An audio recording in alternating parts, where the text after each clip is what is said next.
July 1987, London, England.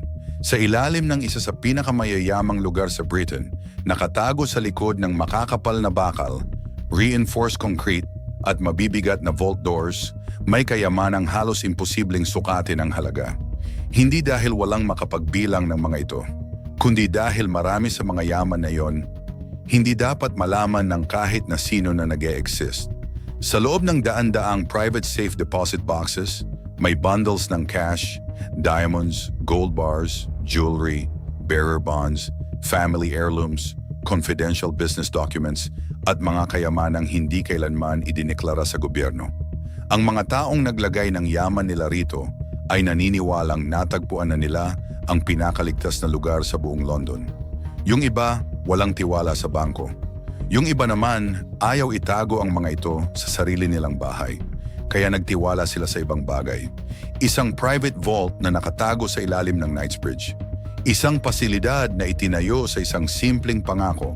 Kapag may ipinasok ka sa loob ng bakal na pintuan nito, mananatili itong sayo, ligtas, pribado, at hindi maaabot ng kahit na sino. Sa loob ng maraming taon, tinupad ng Knightsbridge Safe Deposit Center ang pangakong yon. Hanggang sa isang ordinaryong linggo ng hapon. Walang pagsabog, walang habulan, walang armored truck na bumangga sa entrance. Sa halip, dalawang lalaking maayos ang bihis ang pumasok sa front door. At makalipas lang ang ilang oras, natapos ang isa sa pinakamalaking robbery sa kasaysayan ng Britain. Mahigit 100 safe deposit boxes ang nalimas. Milyon-milyong pounds ang nawala. At sa loob ng maikling panahon, mukhang naisagawa nila ang perpektong krimen. Pero habang iniisip ng mga magnanakaw na napaghandaan nila ang lahat, may isang napakaliit na bagay silang hindi napansin. Isang patak ng dugo, isang bloody fingerprint. Ito ang magiging susi para makilala ang mastermind ng buong operasyon. Pero ang nakakagulat, hindi iyon ang tunay na dahilan kung bakit siya nahuli. Ang mas malaking dahilan, isang puting Ferrari. Ang pangalan ng pasilidad ay Knightsbridge Safe Deposit Center. Matatagpuan ito ilang minuto lang mula sa Harrods, isa sa pinakamahal at pinaka-eksklusibong bahagi ng London. At gaya ng lugar kung saan ito itinayo, ganun din ang mga kliyente nito. Mga aristocrats, international businessmen, jewelry dealers, celebrities, foreign investors, mga old money families, at mga taong may isang bagay na mas mahalaga pa kaysa sa pera, privacy. Hindi ito ordinaryong bangko, hindi rin ito simpleng storage facility. Para sa maraming kliyente, ito ang lugar kung saan nila itinatago ang mga bagay na ayaw nilang malaman ng ibang tao. May ilan na naglalagay ng mga family heirlooms na ipinapasa pa sa loob ng maraming henerasyon. May ilan namang nagtatago ng rare gemstones, investment portfolios at collections na nagkakahalaga ng milyon-milyong pounds. Pero habang tumatagal ang investigasyon, may isa pang katotohanan ang lumabas. Hindi lahat ng nasa loob ng mga kahon ay legal na idineklara. May malalaking halaga ng cash, gold bars, bearer bonds, jewelry, property deeds, mga dokumentong walang record sa gobyerno. At minsan, maging ang sariling pamilya ng may-ari ay walang ideya na may ganitong kayamanan pala sila. Ironically, ang sobrang privacy na naging dahilan kung bakit pinili ng mga tao na pagkatiwalaan ang Knightsbridge. Ang siya ring naging pinakamalaking problema ng mga investigators pagkatapos ng robbery. Kasi kung walang nakakaalam kung ano talaga ang nasa loob ng bawat kahon, paano mo malalaman kung ano talaga ang ninakaw? Hanggang ngayon, halos 4 na dekada na ang lumipas, wala pa ring eksaktong sagot. Official estimates place the loss somewhere between 40 and 60 million pounds. Pero maraming detectives ang naniniwalang mas mataas pa roon ang totoong halaga. At may ilan ding nagsasabing baka hindi na natin malaman kailanman. Dahil ang tunay na halaga ng ninakaw, posibleng nawala kasabay mismo ng mga magnanakaw. July 12, 1987. Business as usual ang lahat sa Knightsbridge Safe Deposit Center. May mga empleyadong bumabati sa mga customer. May mga papeles na inaasikaso. At sa ilalim ng gusali, tahimik pa ring nakatago ang kayamanan. ng ilan sa pinakamayayamang tao sa Britain. Walang kahit anong senyales na ilang minuto na lang, magiging bahagi na sila ng kasaysayan. Pagkatapos, dumating ang dalawang lalaki. Hindi sila naka-full face masks. Hindi sila mukhang kinakabahan. Kung tutuusin, mukha silang eksaktong klaseng customer na araw-araw pumapasok sa Knightsbridge. Maayos ang pananamit, magalang, professional ang dating. Lumapit sila sa front desk at sinabi nilang gusto nilang mag-rent ng safe deposit box. Ordinaryong request. Ilang beses nang ginawa ng staff ang process na yon. Walang kakaiba. Bilang bahagi ng normal na procedure, in-escort sila papunta sa vault area para ipakita ang mga available na boxes. Hanggang sa puntong iyon, lahat ay normal, lahat ay ayon sa routine. Pagkatapos, biglang nagbago ang lahat. Walang warning, bigla na lang silang naglabas ng mga baril. Sa isang iglap, ang dalawang potensyal na customer ay naging armadong magnanakaw. Ang mga empleyado na ilang segundo lang ang nakalipas ay nag-aasikaso ng normal na trabaho. Ngayon ay tinututukan na ng loaded handguns. Ang mas nakakagulat, hindi naging magulo ang takeover. Walang sigawan, walang panic, walang dramatic na suntukan. Lahat ay sobrang bilis, sobrang organisado, sobrang disiplinado. Sa loob lang ng ilang minuto, hawak na nila ang buong pasilidad. Pero ang sumunod na ginawa nila, ang talagang nagpahanga maging sa mga investigators. Sa halip na magmadaling buksan ang mga kahon bago dumating ang mga pulis, may ginawa silang halos nakakatawa sa sobrang simple. Naglagay sila ng isang sign sa front entrance. Closed! Isang maliit na piraso ng papel. Para sa mga taong dumadaan sa labas, mukha lang itong ordinaryong negosyo na nagsara ng mas maaga. May mga customer na dumating, nakita ang sign, umiling, at umalis. Walang tumawag sa pulis. Walang nagtaka, walang nag-isip na ilang metro lang ang layo nila. May armed robbery na nangyayari. Dahil sa simpleng sign na yon, nakuha nila ang pinakamahalagang bagay sa buong operasyon. Hindi pera, hindi ginto, hindi jewelry, oras. At sa loob ng susunod na ilang oras, gagamitin nila ang bawat segundo nito.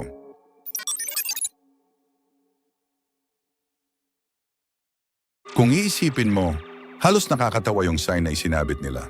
Isang maliit na piraso ng papel. May nakasulat lang na, closed. Yun lang. Walang armed guards sa labas. Walang police sirens. Walang eksenang magpapaisip sa mga tao na may nangyayaring krimen. Pero sa totoo lang, iyon ang isa sa pinakamakapangyarihang sandata sa buong operasyon. Sa labas ng Knightsbridge Safe Deposit Center, may mga customer pa ring dumarating. Titingin sila sa sign, madidismaya, tapos aalis.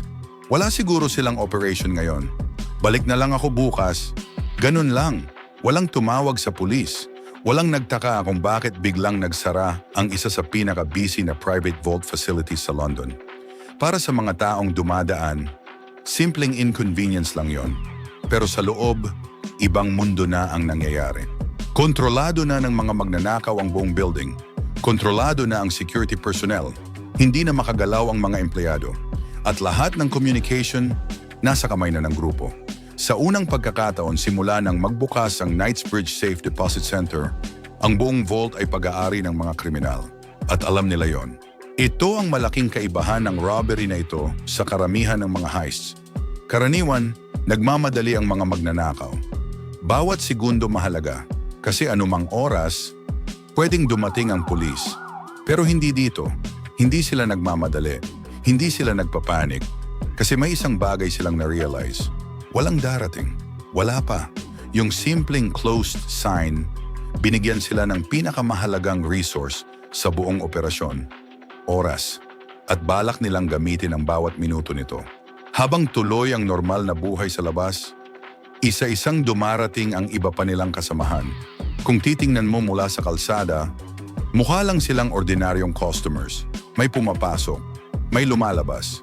Walang kahina-hinala, walang nag-iisip na bawat taong pumapasok, parte pala ng robbery. Unti-unti, ang vault ay naging parang pribadong workspace, parang sariling opisina ng grupo. Habang nasa ilalim ng pagbabantay ang mga empleyado, nagsimula ang tunay nilang trabaho. Hindi sila nagsisigawan, hindi sila nagkakagulo, hindi rin sila naghahanap ng random na mga kahon. May sistema, may assignment, may kanya-kanyang role. Kung ilalarawan mo ang operasyon gamit ang modernong termino, parang military operation. Bawat miyembro, alam ang eksaktong gagawin. Walang sayang na mga galaw, walang kaguluhan, walang panic, pure discipline. Isa-isang binubuksan ang mga safe deposit boxes. Pagkatapos, kinukuha ang mga laman. Opened, emptied, moved aside. Then the next, again, and again, and again. Parang assembly line. Hindi robbery ang dating. Mas mukha pa itong factory. Methodical, efficient, emotionless. Hanggang ngayon, walang nakakaalam ng eksaktong laman ng bawat kahon na nabuksan noong araw na yon. May cash, gold bars, diamond necklaces, rare gemstones, luxury watches, bearer bonds, investment certificates, business contracts, mga family heirlooms na ipinasa pa mula sa isang henerasyon papunta sa susunod. May ilang may-ari na nagsabing daan-daang libong pounds ang nawala sa kanila. May ilan namang nagsabing milyon-milyon at may iba na hindi na lang nagsalita. At dito naging kakaiba ang buong kaso. Sa halos lahat ng robbery, gusto ng mga biktima na malaman ng pulis kung ano ang ninakaw sa kanila. Pero sa Knightsbridge, hindi ganun kasimple. Maraming may-ari ng safe deposit boxes ang pinili ang Knightsbridge dahil sa privacy. Hindi nila gustong malaman ng ibang tao kung ano ang mayroon sila. At sa ilang pagkakataon, posibleng pati gobyerno ay walang ideya. Kaya nang magsimulang magtanong ang Scotland Yard. May mga taong naging mailap, may mga nagbigay ng kulang na impormasyon, at may ilan na posibleng hindi na nagbigay ng impormasyon tungkol sa lahat ng nawala sa kanila.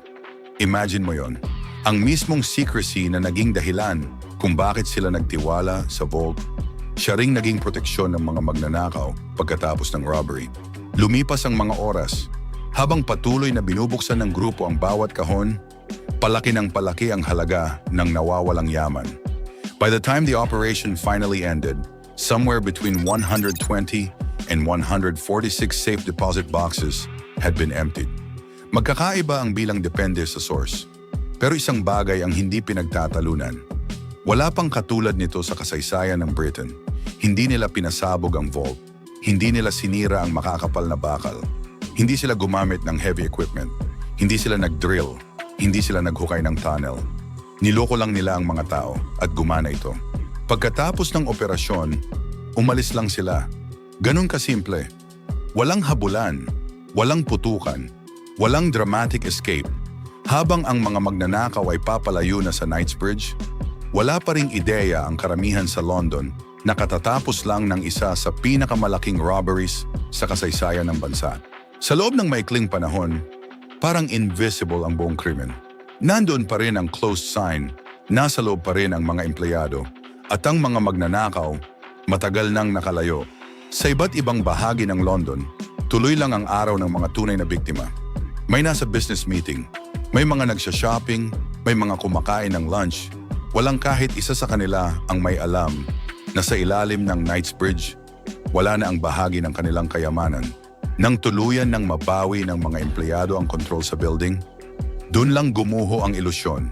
Tinawag ang pulis, dumating ang Scotland Yard, at halos ilang minuto pa lang matapos nilang makita ang crime scene, isa na agad ang malinaw sa mga investigators. Hindi ito ordinaryong robbery. Lahat ng detalye, ang planning, ang timing, ang disiplina, ang confidence, ay nagsasabing hindi ito gawa ng mga amateur. Hindi lang nila ninakaw ang milyon-milyong pounds. Pinag-aralan nila kung paano mag-isip ang security. Hindi sila nanalo laban sa vault.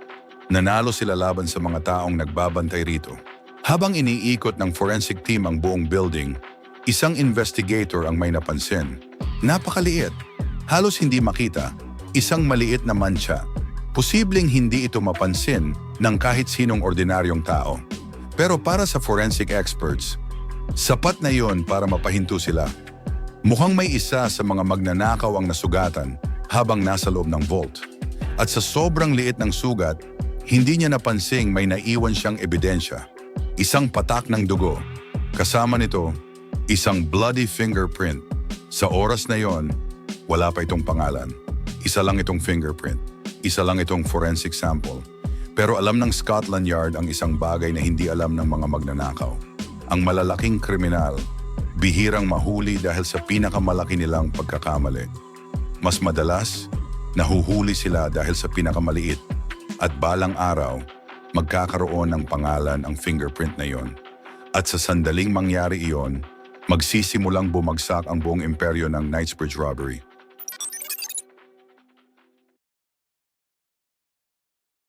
Hindi lang fingerprint ang iniwan ng mga magnanakaw. Nag-iwan din sila ng napakaraming tanong. At ang unang tanong ng Scotland Yard ay hindi, sino ang gumawa nito? Kundi, paano? Paano nakapasok ang isang grupo ng mga kriminal sa isa sa pinaka-secure na private vault facility sa Britain? Paano nila nakontrol ang buong gusali? Paano sila nakapagtrabaho sa loob ng ilang oras at nakalabas ng walang kahit sinong nakapansin na may robbery palang nangyayari? Ang ganitong operasyon ay hindi bunga ng swerte. Hindi ito nangyayari dahil magaling kang mag-improvise. Nangyayari lang ito kapag alam mo na ang bawat galaw bago ka pa man pumasok sa building. At doon nagsimulang mabuo ang isang nakakabahalang posibilidad sa isip ng mga investigators. Paano kung hindi nila natutunan ang lahat mula sa pagmamasid sa labas? Paano kung may nagturo sa kanila? Habang nire-reconstruct ng mga detectives ang buong robbery, mas lalo itong nagiging kakaiba. Napansin nila na hindi naglibot ang mga magnanakaw sa loob ng building. Hindi sila nalito. Hindi sila naghanap ng direksyon. Wala sandaling tumigil sila para isipin kung saan pupunta. Parang kabisado nila ang lugar. Parang ilang beses na nila itong napasok. Parang nag-rehearsal sila. O mas nakakatakot pa, parang may taong nauna nang nagpakita sa kanila kung paano gumagana ang buong pasilidad. Sa papel, halos imposible talagang mapasok ang Knightsbridge Safe Deposit Center. May controlled access, may mahihigpit na procedures, may reinforced vault, may trained staff. At sa mata ng publiko, isa ito sa pinakaligtas na lugar sa London. Pero alam ng mga security experts ang isang bagay. Walang security system ang perpekto. Lahat ng sistema may kahinaan at kadalasan hindi bakal ang pinakamahinang bahagi nito, kundi ang mga tao. Habang pinag-aaralan ng investigators ang daily operations ng Knightsbridge, unti-unti nilang nakita ang mga butas sa sistema. Mas kaunti ang empleyado kapag weekend. May mga pagkakataong pinapapasok ang prospective clients sa mas sensitibong bahagi ng building bilang bahagi ng normal na proseso. At dahil taon-taon nang walang nangyayaring malaking insidente, nasanay ang mga empleyado. Naging routine ang lahat. At ang problema sa routine, kapag paulit-ulit mo itong ginagawa ng maraming taon, tumitigil ka ng magtanong. Hindi mo na iniisip na baka may taong ginagamit na pala ang routine mo laban sa'yo. At iyon mismo ang nangyari. Hindi tinalo ng mga magnanakaw ang vault. Tinalo nila ang predictability. Habang mas lumalalim ang investigasyon, nagsimula ring magtanong ang Scotland Yard ng mas mahirap pa na tanong. Natuklasan ba talaga ng grupo ang lahat ng kahinaang ito nang sila lang? O may taong nagturo sa kanila? May insider ba? May taong nasa loob mismo ng Knightsbridge na tumutulong sa operasyon? Habang sinusuri nila ang records ng mga empleyado, isang pangalan ang paulit-ulit na lumilitaw. Parvez Latif. Hindi siya armadong magnanakaw. Hindi siya career burglar. Hindi rin siya outsider. Isa siyang empleyado ng Knightsbridge Safe Deposit Center. Araw-araw siyang pumapasok sa parehong building na kalaunan ay nilimas ng mga kriminal. At ayon sa maraming ulat at sa naging konklusyon ng investigators, posibleng naging mahalagang bahagi siya ng conspiracy. Kung totoo yon, maraming bagay ang biglang nagkaroon ng paliwanag. Bakit sobra ang kumpiyansa ng grupo? Bakit parang kabisado nila ang bawat hallway? Bakit alam nila kung saan pupuwesto? Bakit alam nila kung gaano katagal na oras ang meron sila? At bakit parang wala silang sinayang na kahit isang segundo? Pero kahit ngayon, hindi pa rin ganap na nagkakasundo ang mga historians tungkol sa eksaktong papel ni Latif sa heist. May mga naniniwalang siya ang pinakamahalagang insider sa buong operasyon, na kung wala siya, hindi sana naging posible ang robbery. May iba naman na nagsasabing masyado ng marami ang surveillance na ginawa ng grupo bago pa ang heist. Posible raw na kahit walang insider, malaki pa rin ang tsansa nilang magtagumpay. Marahil, ang katotohanan ay nasa gitna. Posibleng may insider. Posible ring napakalaki na talaga ng paghahanda ng grupo bago pa sila umatake. Pero isang bagay ang hindi pinagtatalunan. Hindi ordinaryong mga kriminal ang gumawa nito. Masyado silang maraming alam. Habang patuloy ang investigasyon, may isa pang realization ng mga detectives. Hindi sila naghahanap ng simpleng magnanakaw. Naghahanap sila ng planner, isang architect, isang taong hindi lang marunong magnakaw, kundi marunong magdisenyo ng operasyon. Kasi isipin mo, may kailangan pumili ng target, may kailangan pag-aralan ng building, may kailangan maghanap ng mga kahinaan, may kailangan mag-recruit ng tamang tao, may kailangan kumbinsihin ang buong grupo na posible nilang nakawan ang isa sa pinaka-secure na vault facility sa Britain. Hindi ito trabaho ng impulsive criminal. Trabaho ito ng isang strategist. At habang wala pa silang pangalan, unti-unti na nilang nabubuo ang personality ng taong hinahanap nila. Sa pananaw ng Scotland Yard, ang mastermind ay malamang sobrang patient, methodical, mahilig magplano, at may matinding confidence sa sarili, yung tipong naniniwalang walang security system ang perpekto, na bawat lock may susi, bawat vault may kahinaan. Kailangan mo lang itong hanapin. Lumipas ang mga linggo, patuloy ang interviews, patuloy ang pagsusuri sa records, sinundan nila ang mga empleyado, sinuri ang listahan ng mga customers, binuo ang timeline ng bawat minutong nangyari noong July 12, at sinundan ang bawat lead na posibleng magdala patungo sa mastermind.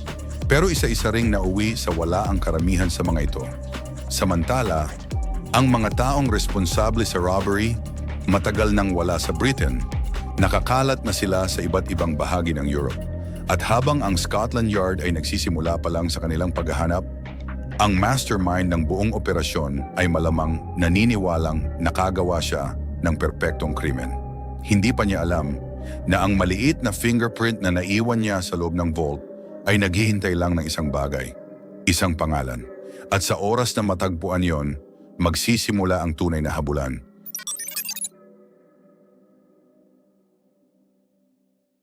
Hindi agad dumating ang breakthrough. Hindi rin resulta ng isang dramatic confession o isang witness na biglang lumantad. Dumating ito dahil sa mahabang forensic investigation at sa tulong ng international cooperation sa pagitan ng iba't ibang law enforcement agencies sa Europe. Habang ipinapadala ng Scotland Yard ang mga ebidensya sa iba't ibang bansa, unti-unting nagsimulang magdugtong ang mga piraso ng puzzle. Hanggang sa isang araw, nagkaroon ng match ang maliit na bloody fingerprint na naiwan sa loob ng vault. May pangalan na ito. Pag-aari ito ng isang Italian national. Isang lalaking matagal nang kilala ng pulis. Isang lalaking inuugnay sa ilang dosenang armed robberies sa iba't ibang bahagi ng Europe. Isang kriminal na unti-unting bumuo ng reputasyong lumampas pa sa hangganan ng sarili niyang bansa. Ang pangalan niya, Valerio Vici. Sa isang iglap, nagbago ang direksyon ng buong investigasyon. Ang mastermind ng isa sa pinakamalalaking vault robberies sa kasaysayan ng Britain, hindi na isang misteryosong anino. May mukha na siya, may criminal record, may mga kilalang kasamahan, may mahabang history ng organized crime. At higit sa lahat, may kahinaan din pala siya. Kahit hindi pa yon alam ng Scotland Yard sa panahong iyon. Pero balang araw, ang mismong kahinaang iyon ang magdadala sa kanya pabalik sa Britain. At doon, magtatapos ang kanyang kalayaan. Kadalasan kapag naririnig natin ang kwento ng isang notorious criminal, iisa agad ang pumapasok sa isip. Siguro lumaki siya sa matinding kahirapan. Siguro magulo ang pamilya niya. Siguro wala siyang pagpipilian kaya napunta siya sa buhay krimen. Pero hindi ganoon ang kwento ni Valerio Vici. Sa katunayan, halos kabaligtaran pa nga. Ipinanganak siya sa Ascoli Piceno, Italy. Respetadong abogado ang kanyang ama. Ang kanyang ina naman ay may matagumpay na luxury fur business. Komportable ang buhay ng pamilya. May magandang edukasyon, may oportunidad, at may malinaw na direksyon ang kinabukasan niya. Kung titingnan mo ang buhay niya nung bata pa siya, wala talagang senyales na balang araw ay magiging isa siya sa pinakakilalang robbers sa Europe. Pwede sana siyang maging abogado, negosyante, o kahit anong respetadong propesyon. Hindi niya kailanman kinailangang maging kriminal para mabuhay. Pero para kay Vici, hindi sapat ang komportabling buhay. Hindi siya kontento sa ordinaryong tagumpay. Gusto niya ng excitement. Gusto niya ng thrill. Gusto niyang mapansin. At higit sa lahat, gusto niyang mamuhay sa paraang hindi kayang abutin ng karamihan. Para sa kanya, ang pera ay hindi ang pangarap. Instrumento lang ito. Isang paraan para mabili ang lifestyle na sa tingin niya ay nararapat sa kanya. Luxury restaurants, custom-tailored suits, designer watches, fast cars, at higit sa lahat, Ferraris. Hindi lang dahil mabilis ang mga ito, kundi dahil simbolo sila ng status, simbolo ng tagumpay, simbolo ng buhay na gusto niyang ipakita sa mundo. At sa lahat ng sasakyang nakuha niya, may isa na naging halos bahagi na ng kanyang pagkatao. Isang white Ferrari Testarossa. Ayon sa mga taong nakakilala sa kanya, sobrang ipinagmamalaki niya ang kotse. Hindi lang ito isa pang luxury car. Para sa kanya, isa itong trophy. Patunay na nalampasan niya ang sistema. Patunay na nanalo siya. May ilang modern retellings pa ngang nagsasabing ito raw ang ginamit niya noong araw ng Knightsbridge robbery. Pero wala namang malinaw na contemporary reports na nagpapatunay sa detalyeng iyon. Ang siguradong alam natin, mahal na mahal ni Vici ang Ferrari na yon. Sa kanya, hindi lang ito sasakyan, isa itong simbolo ng kapangyarihan, ng tagumpay, at ng paniniwalang kaya niyang talunin ang kahit anong sistema. Pero may kakaibang irony ang kwentong ito. Ang parehong Ferrari na naging simbolo ng tagumpay niya, siya ring magiging dahilan kung bakit matatapos ang lahat. Dahil balang araw, ang kotse ring iyon ang hihila sa kanya pabalik sa bansang matagal na niyang tinakasan. Sa puntong ito ng kwento, wala pang nakakaalam noon, hindi si Vici, at lalong hindi ang Scotland Yard. Pero minsan, ang pinakamalaking pagbagsak ng isang tao nagsisimula sa bagay na pinakamamahal niya.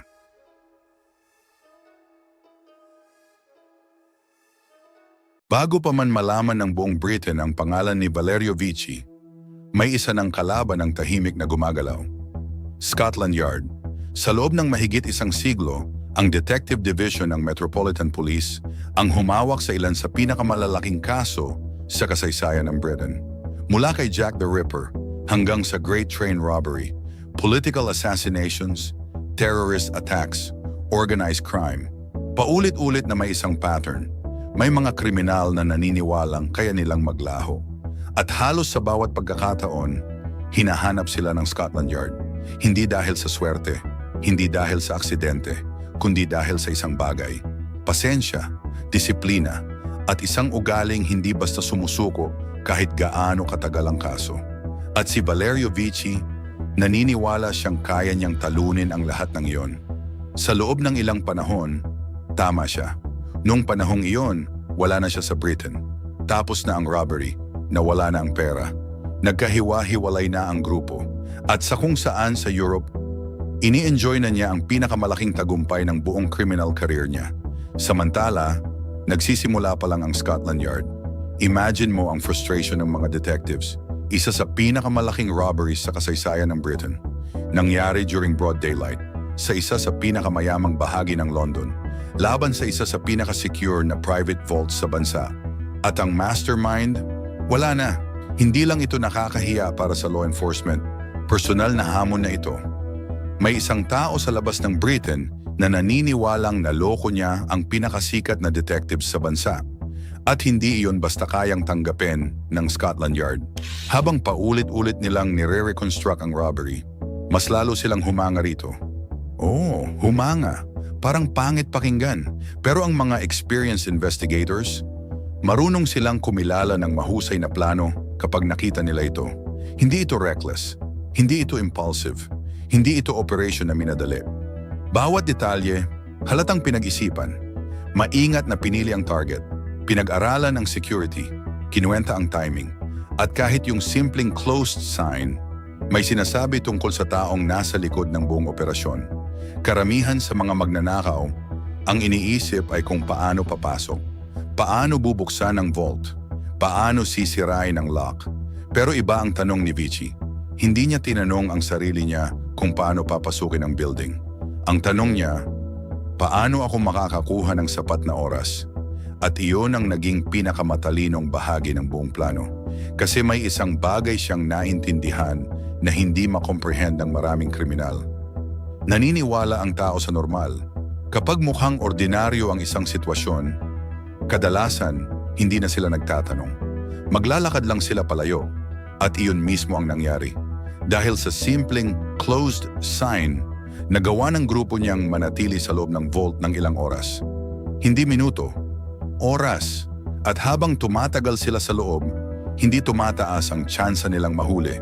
Sa kabaligtaran, mas lalo lang silang nagiging successful. Para sa Scotland Yard, iyon ang pinaka-unbelievable na bahagi ng buong kaso. Habang mas lumalalim ang investigasyon, sinimulan nilang buuin ang naging pagplano ni Vici sa heist. Hindi dahil may witness na nagsabi sa kanila, hindi dahil may CCTV na nag-record sa bawat galaw, kundi dahil ang crime scene mismo parang nagsasalita. Sinasabi nito kung gaano katagal ang preparation, sinasabi nito kung gaano kaingat ang planning, at sinasabi nito na ang robbery na ito hindi nabuo sa loob ng isang linggo. Posibleng buwan ang ginugol sa reconnaissance, pagmamasid, pag-aaral, at paghahanap ng pinakamaliit na kahinaan ng sistema. Habang ginagawa ito ng Scotland Yard, patuloy namang tahimik ang forensic team. Hindi sila naghahabol, hindi sila gumagawa ng dramatic arrest. May isa lang silang trabaho, pag-aralan ng ebidensya, paulit-ulit, hanggang may magsalita.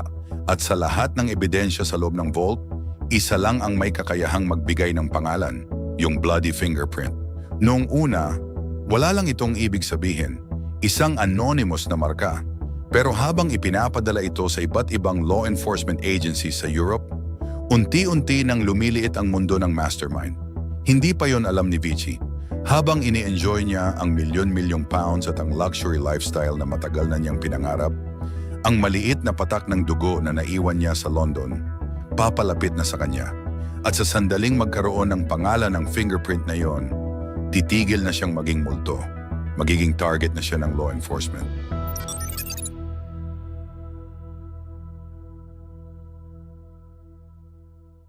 Para sa Scotland Yard, isang bloody fingerprint lang ang nagbago ng buong kaso.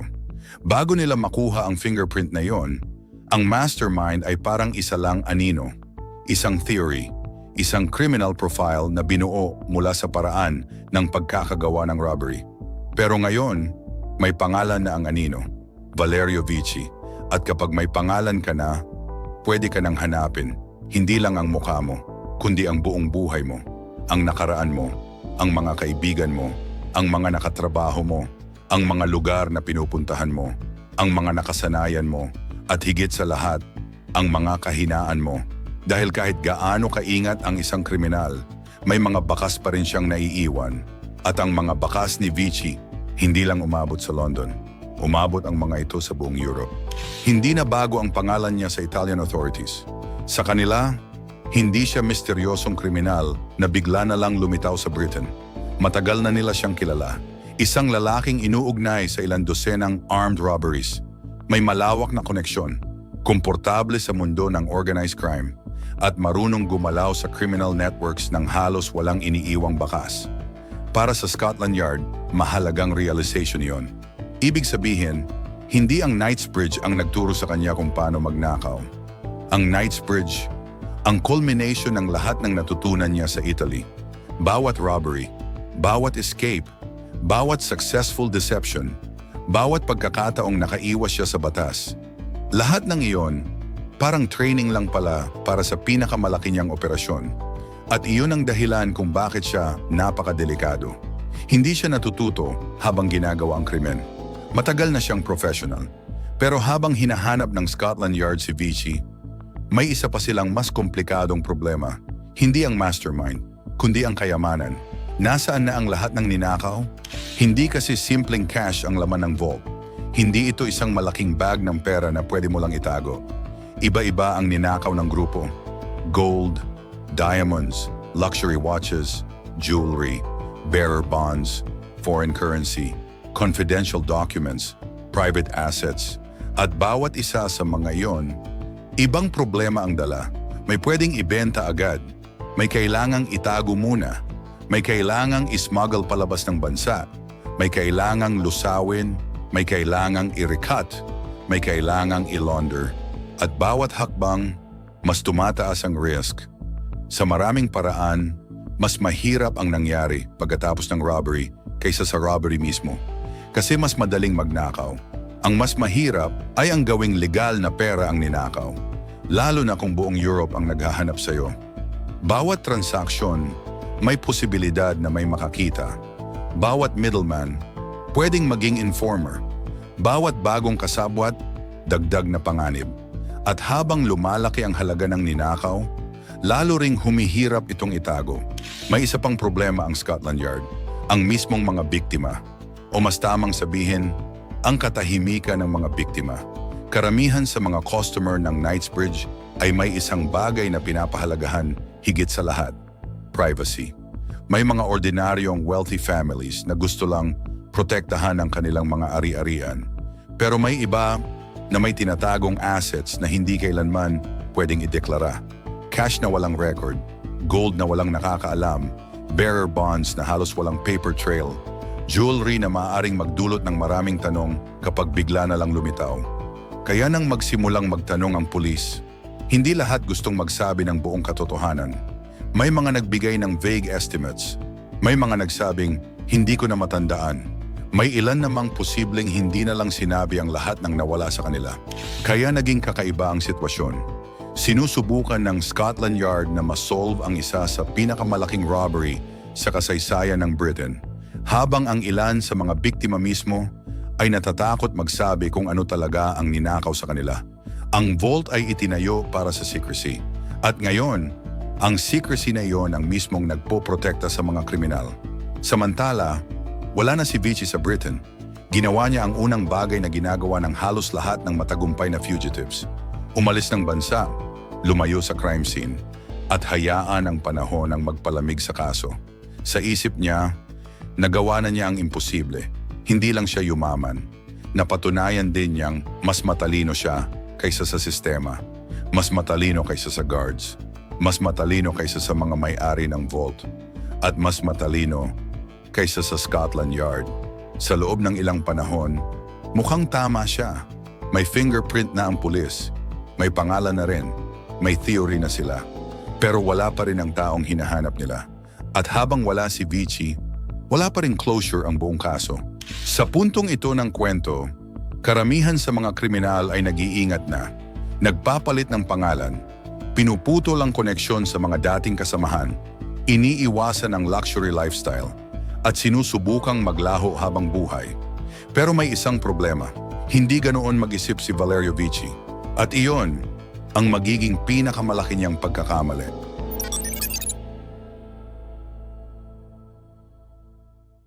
May isang lumang kasabihan ng mga detectives, karamihan sa mga fugitives, hindi nahuhuli dahil biglang gumaling ang pulis. Nahuhuli sila dahil habang tumatagal, nagiging kampante sila. May kakaibang epekto ang tagumpay sa tao. Habang mas matagal kang nakakalusot, mas lalo kang naniniwalang makakalusot ka habang buhay. At iyon mismo ang nangyari kay Valerio Vici.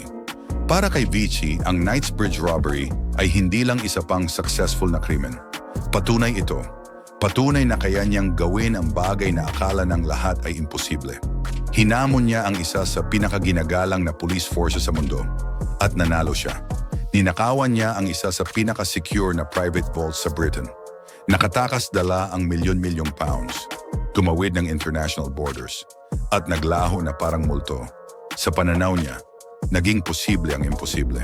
Habang ang Scotland Yard ay abala pa ring nire-reconstruct ang bawat minutong nangyari sa loob ng vault, ibang buhay na ang tinatahak ni Vici. Ito mismo ang buhay na matagal na niyang pinapangarap. Luxury hotels, expensive restaurants, tailor-made suits, designer watches, at ang pakiramdam na alam niyang alamat na ang pangalan niya sa criminal world. Para sa maraming kriminal, hindi na siya simpleng robber. Siya na ang lalaking nagpahiya sa Scotland Yard. At sa ilalim ng mundong iyon ang pinakamataas na uri ng reputasyon.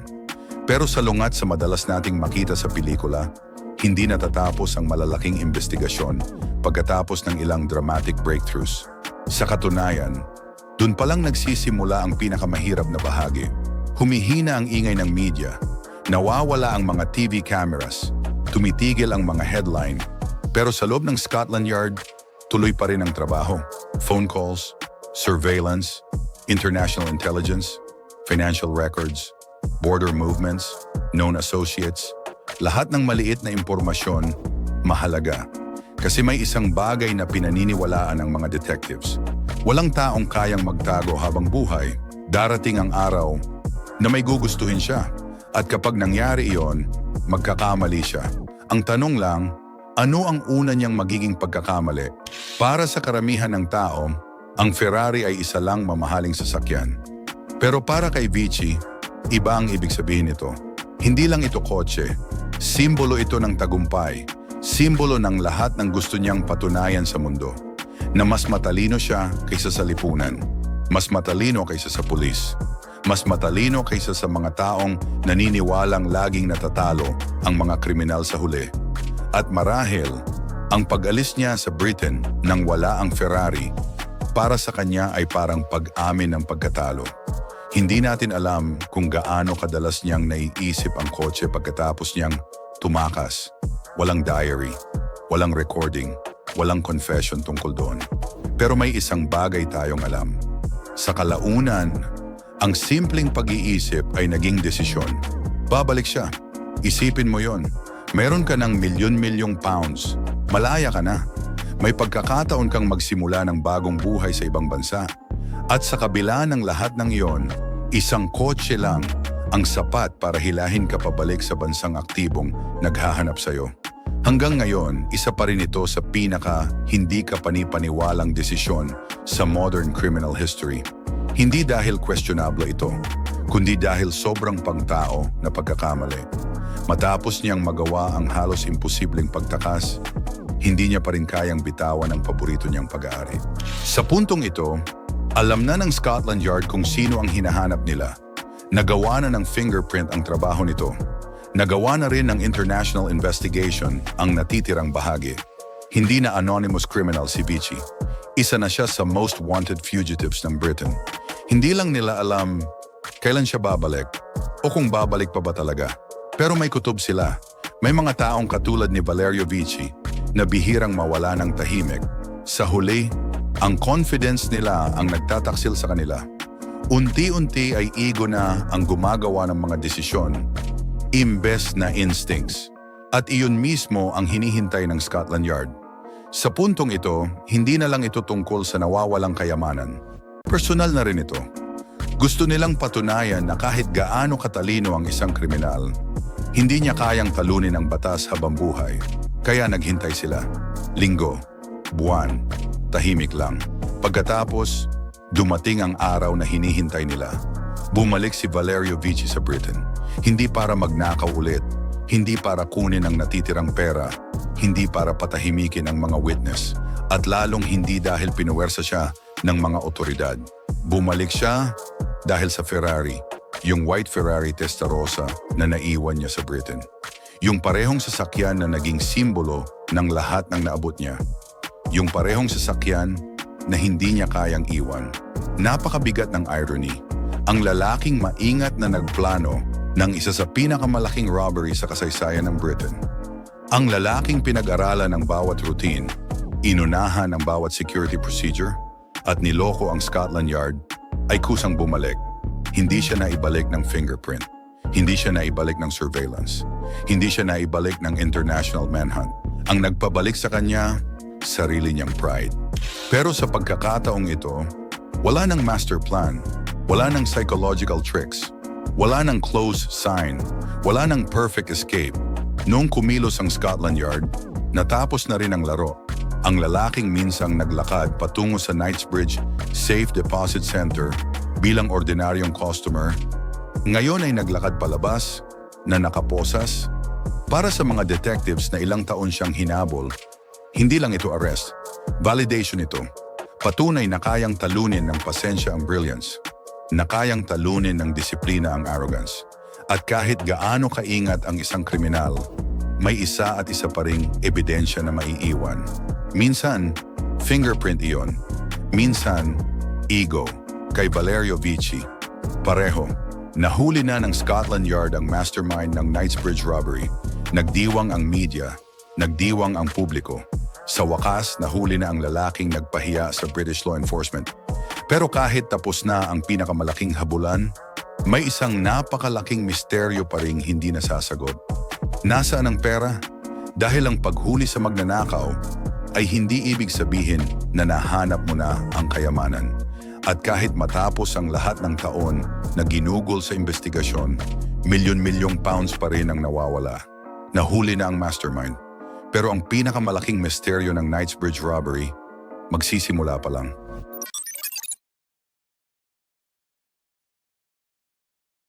Nang maaresto si Valerio Vici, naging headline ito sa buong Britain. Para sa Scotland Yard, isa itong tagumpay na ilang taon nilang hinintay.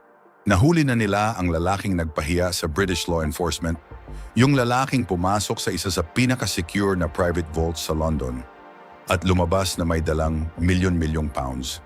Sa mata ng publiko, parang tapos na ang kwento. Pero hindi, kasi magkaibang bagay ang mahuli ang mastermind at malutas ang buong robbery. Pagsapit ng paglilitis, halos taon na ang ginugol ng Scotland Yard sa pagbuo ng buong conspiracy. Bawat witness statement, bawat forensic report, bawat financial lead, bawat kilalang associate, bawat galaw ng grupo bago at pagkatapos ng robbery. At sa gitna ng lahat ng iyon, nandun pa rin ang maliit na bloody fingerprint, isang napakaliit na pagkakamali. Pero iyon ang nagdugtong sa isang anonymous crime scene, papunta sa isang international criminal. Pero hindi sapat ang fingerprint para ipaliwanag ang buong operasyon. Kailangang patunayan ng prosecution na hindi ito simpleng robbery na sinamantala lang ang pagkakataon. Isa itong planong ginawa sa loob ng maraming buwan. May reconnaissance, may detailed planning, may mga taong may kanya-kanyang role, may coordinated escape, at may network na kayang maglipat ng napakalaking halaga ng ninakaw na kayamanan palabas ng Britain. Isa-isang binuo ng Scotland Yard ang buong krimen sa loob ng courtroom. Parang muli nilang binubuo ang mismong vault, piraso-piraso. Hindi rin nag-iisa si Vici. Habang mas hinihila ng investigators ang bawat maluwag na sinulid, mas marami pang pangalan ang lumitaw.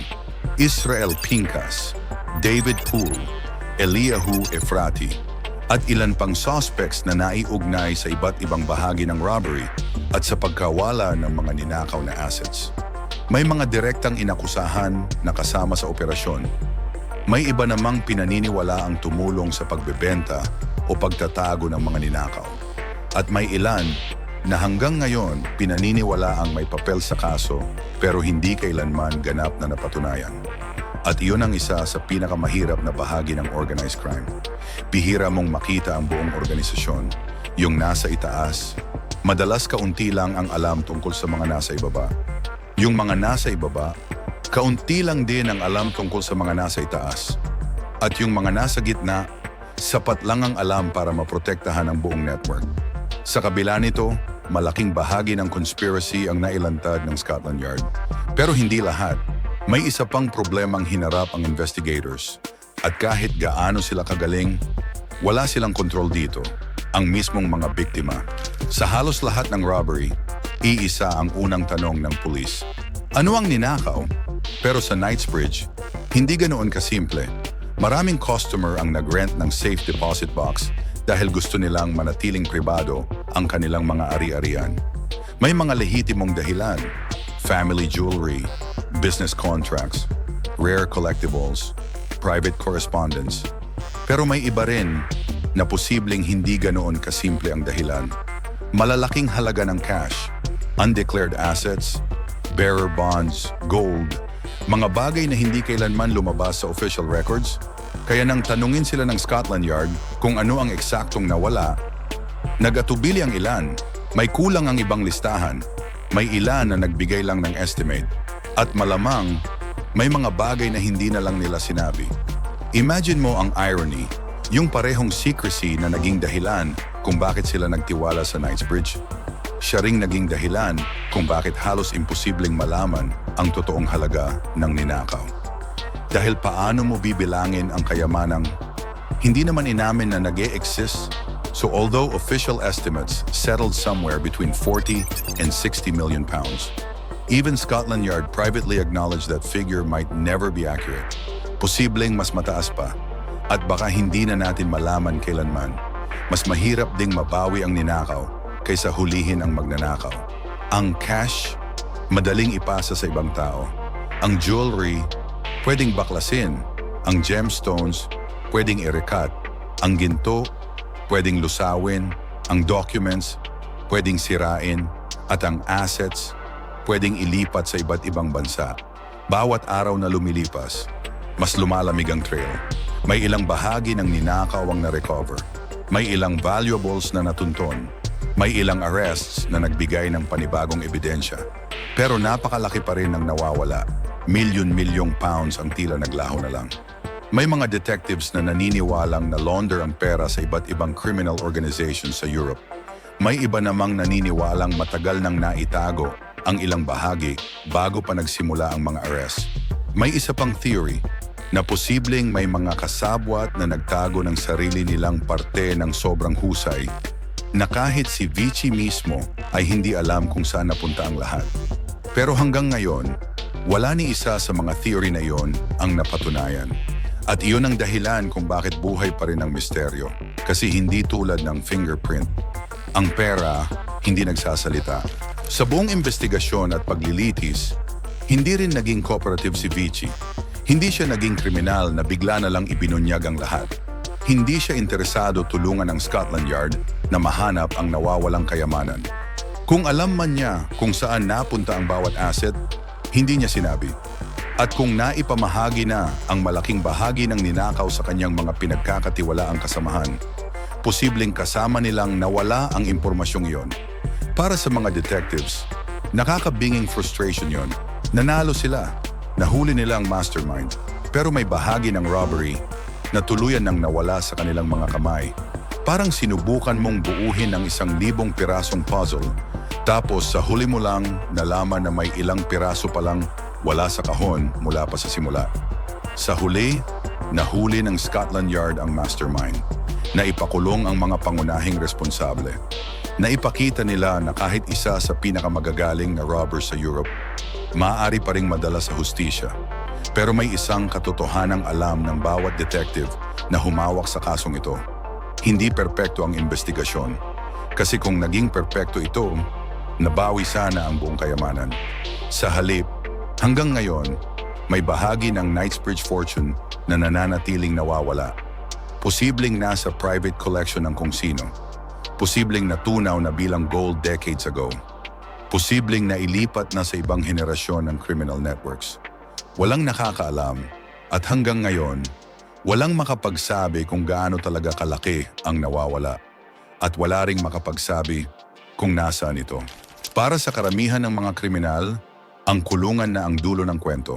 Natapos na ang trial, naibigay na ang sentensya, nagmo-move on na ang mundo, pero hindi si Valerio Vici kahit matapos siyang talunin ng Scotland Yard. Kahit matapos ang kulungan, kahit matapos siyang maging isa sa pinakasikat na robber sa Europe, naniniwala pa rin siyang may isa pa siyang huling galaw. At ang huling galaw na yon ang magtatapos sa buhay niya sa parehong paraan kung paano niya ito nabuhay. Sa pinakamabilis na paraan.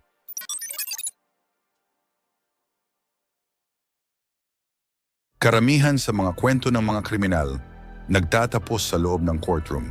Binabasa ang hatol, ipinapataw ang sentensya, nabibigyan ng hustisya ang kaso, at doon na nagtatapos ang kwento. Pero hindi ganoon ang nangyari kay Valerio Vici. Kahit matapos siyang mahuli ng Scotland Yard, kahit matapos masolve ang isa sa pinakamalalaking robbery sa Europe, kahit matapos ang ilang taon sa kulungan, may isang bagay na hindi kailanman nabago. Si Valerio Vici, siya pa rin ang parehong tao gaya ng dati. Yung lalaking naniniwalang walang imposible. Yung lalaking naniniwalang ang mga rules para lang sa ibang tao. At marahil ang pinakamapanganib sa lahat, ginugol niya ang buong buhay niya sa pag-aakalang ang paulit-ulit na swerte ay ibig sabihin na hindi na siya matatalo. May isang bagay na madalas mapansin ng mga investigators tungkol sa career criminals. Bihira silang tumigil dahil gusto na nilang tumigil. Mas madalas, may pumipilit lang sa kanila, edad, kulungan, sakit o kamatayan. Napakakaunti lang ang kusang nagsasabing, tama na, para kay Vici, hindi na simpleng trabaho ang krimen. Naging bahagi na ito ng pagkatao niya, ang planning, ang risk, ang adrenaline, ang pakiramdam ng pagtalo sa sistemang akala ng lahat ay hindi kayang talunin. Iyon ang naging buhay niya sa loob ng maraming dekada. At kapag inalis mo ang lahat ng iyon, sino na lang ang matitira? Isa na lang dating bilanggo. Isa na lang tumatandang lalaki na may lumang kwento. At para sa isang taong katulad niya, baka iyon ang pinakamabigat na sentensya sa lahat. Kalaunan, inilipat si Vici mula Britain papuntang Italy upang doon ipagpatuloy ang natitira niyang sentensya. Lumipas ang mga taon. Unti-unti nang nagiging bahagi ng kasaysayan ang Knightsbridge robbery. May mga librong naisulat, may mga newspaper features, may mga TV documentaries na tinawag itong isa sa pinakamahusay na heists sa kasaysayan ng Britain. Habang lumalaki ang alamat, tumatanda rin ang mastermind nito. At pagkatapos, dumating ang isang pagkakataon. Pinayagan siya ng Italian authorities na sumali sa isang day release program. Ang layunin ng programang ito ay simple. Bigyan ng pagkakataon ang mga bilanggo na unti-unting makabalik sa normal na buhay, na matuto muli kung paano mamuhay sa lipunan, na magkaroon ng pangalawang pagkakataon. Para sa maraming inmates, gumana ang programang yon, pero para kay Valerio Vici, iba ang naging kahulugan ng kalayaan, hindi second chance, kundi panibagong oportunidad. Hanggang ngayon, may kaunting pagkakaiba-iba ang mga detalye depende sa source. Pero sa kabuuhan, iisa ang kwento. Sa isa sa mga pansamantalang paglabas niya mula sa kulungan, muli siyang nasangkot sa criminal activity. Hindi na ito Knightsbridge. Dahil hindi na magkakaroon ng isa pang Knightsbridge, magpakailanman. Pero sa totoo lang, hindi na iyon ang mahalaga. Ang mahalaga, hindi siya tumigil. Balikan natin ang simula ng kwento. Isang batang ipinanganak sa komportableng pamilya. May edukasyon, may oportunidad, may kinabukasang pwedeng tahakin. Pero hindi iyon naging sapat. Dahil sa huli, hindi naman talaga pera ang addiction niya. Risk. Iyon ang totoong hinahabol niya. April 18, 2000. Sa Italy, dumating ang huling kabanata ng buhay ni Valerio Vici. May police operation, may tangkang robbery, at nang kumilos ang mga otoridad, mabilis na lumala ang sitwasyon. Nagkaroon ng putukan, nagkaroon ng kaguluhan. At bagamat may kaunting pagkakaiba ang mga ulat sa eksaktong nangyari, iisa ang ending. Nabaril si Valerio Vici. He died on April 18, 2000. Just like that, ang lalaking minsang itinuring na isa sa pinakamagaling na robber sa Europe, wala na. Hindi sa loob ng isang luxury villa. Hindi habang ini-enjoy ang milyon-milyong pounds na buong buhay niyang hinabol. Hindi sa isang yate sa Mediterranean, kundi sa isa na namang police confrontation, isa na namang risk, isa na namang sugal, at isa na namang maling kalkulasyon. Kapag binalikan mo ang buong buhay niya, mahihirapan kang hindi mapansin ang pattern. Una, yung fingerprint. Pagkatapos, yung Ferrari. At sa huli, yung huling robbery. Pero kung tutuusin, wala sa mga iyon ang tunay na tumalo kay Valerio Vici. Ang pinakamalaking kalaban niya, siya mismo, ang paniniwala niyang kaya niyang talunin ang posibilidad. Isa pang beses, ang paniniwalang yon ang nagpasikat sa kanya, ang nagpayaman sa kanya, ang nagbigay sa kanya ng lakas ng loob na gawin ang mga bagay na inakala ng lahat na imposible. Pero iyon din ang naging dahilan kung bakit hindi na siya kailanman nakahinto. Sa loob ng maraming taon, nalusutan niya ang mga bangko, naloko niya ang mga security systems, nalimas niya ang isa sa pinaka-secure na private vault sa Britain, at sa loob ng ilang panahon, nalusutan pa niya ang Scotland Yard. Pero walang kriminal, kahit gaano pa siya katalino, ang kayang takasan ng sarili niyang pagkatao habang buhay. Hanggang na ngayon, nananatiling isa ang Knightsbridge Safe Deposit Robbery sa mga pinaka-extraordinaryong criminal cases sa kasaysayan ng Britain. Hindi lang dahil sa laki ng perang ninakaw, hindi lang dahil sa tapang ng plano, At hindi lang dahil sa lalaking nasa likod nito, kundi dahil ipinakita nito ang isang simpleng katotohanan. Ang pinakamahuhusay na krimen ay hindi laging gumagamit ng pinakamalalakas na armas. Minsan, tiwala lang ang ginagamit, routine, psychology, at pasensya. Pero ipinakita rin ng kasong ito ang isa pang katotohanan. Hindi sapat ang talino para manatiling malaya habang buhay. Kasi gaano man kagaling ang plano, gaano man kahusay ang pagtatago, at gaano man karaming beses kang makaligtas, darating ang araw na makakagawa ka rin ng isang pagkakamali. At minsan, isang fingerprint lang yon. Minsan, isang Ferrari. At minsan, ang simpleng paniniwala na kaya mo pang sumugal ng isa pang beses. At iyon ang naging tunay na legacy ni Valerio Vici. Hindi ang milyon-milyong pounds na ninakaw, hindi ang vault na nalimas, hindi ang alamat na iniwan niya, kundi ang paalala na ang pinakamapanganib na kalaban ng isang kriminal ay hindi ang pulis, hindi ang forensic science, hindi ang korte, kundi ang sariling paniniwala na hindi siya kailanman matatalo. At sa huli, iyon mismo ang tumalo sa kanya.